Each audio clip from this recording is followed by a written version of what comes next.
S Jaishankar की dragon को दो टूक, बोले चीन ने भारत के साथ समझौतों का किया उल्लंघन। अमेरिकी think tank Carnegie Endowment for International Peace में विदेश मंत्री जयशंकर ने कहा, जहां तक चीन के साथ हमारे संबंधों की बात है तो ये एक लंबी कहानी है। संक्षेप में कहें तो सीमा पर शांति एवं स्थिरता बनाए रखने के लिए हमारे बीच समझौते थे। चीन ने उनका उल्लंघन किया। हमने सेनाओं को अग्रिम मोर्चों पर तैनात कर रखा है और उससे तनाव पैदा हो रहा है। तनाव जारी रहने से संबंधों पर पड़ेगा स्वाभाविक रूप से असर।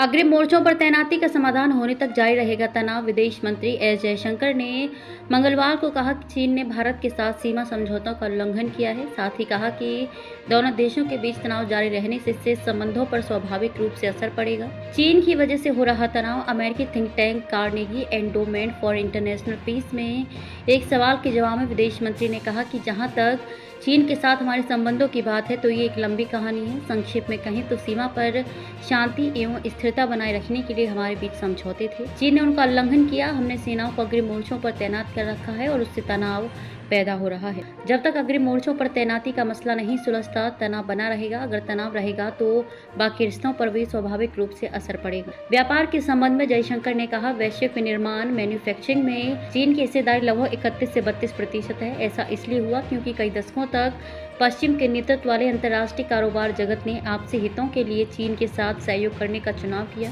आज किसी भी देश के लिए जो किसी भी तरह की खपत करता है या विनिर्माण करता है तो चीन से सोर्सिंग करना अपरिहार्य है। रूस और यूक्रेन के बीच संवाद कर रहा भारत। जयशंकर ने कहा कि भारत युद्धरत रूस और यूक्रेन के बीच संवाद स्थापित कर रहा है ताकि दोनों देशों को अपनी मतभेद सुलझाने में मदद मिल सके। उन्होंने कहा कि भारत की स्थिति ये है कि हम इस बात में विश्वास नहीं करते कि विभिन्न देशों के बीच मतभेदों या विवादों का समाधान युद्ध से किया जा सकता है। दूसरा, युद्ध के मैदान में निर्णायक परिणाम हासिल नहीं किए जा सकते। तीसरा, अगर युद्ध से निर्णायक परिणाम नहीं मिल रहे हैं तो कभी न कभी किसी न किसी रूप में वार्ता करनी होगी। वार्ता होगी तो कुछ तैयारी, कुछ अन्वेषण और संबंधित पक्षों के बीच कुछ संवाद करना होगा। पश्चिम एशिया की स्थिति पर विदेश मंत्री ने कहा कि हम संघर्ष के व्यापक होने की संभावना से बहुत चिंतित हैं। न सिर्फ जो लेबनान में हुआ बल्कि हाउतियों एवं लाल सागर तक भी और कुछ हद तक ईरान और इजराइल के बीच जो कुछ भी हुआ है। एशियन नाटो के दृष्टिकोण से सहमत नहीं। जापान के नए प्रधानमंत्री शिगेरू इशिबा के एशियन नाटो बनाने के विचार के बारे में जयशंकर ने कहा कि भारत उनके दृष्टिकोण से सहमत नहीं है। उन्होंने कहा, भारत कभी भी किसी देश का संधि के जरिए सहयोगी नहीं रहा है। भारत का इतिहास अलग है और दृष्टिकोण भी अलग है।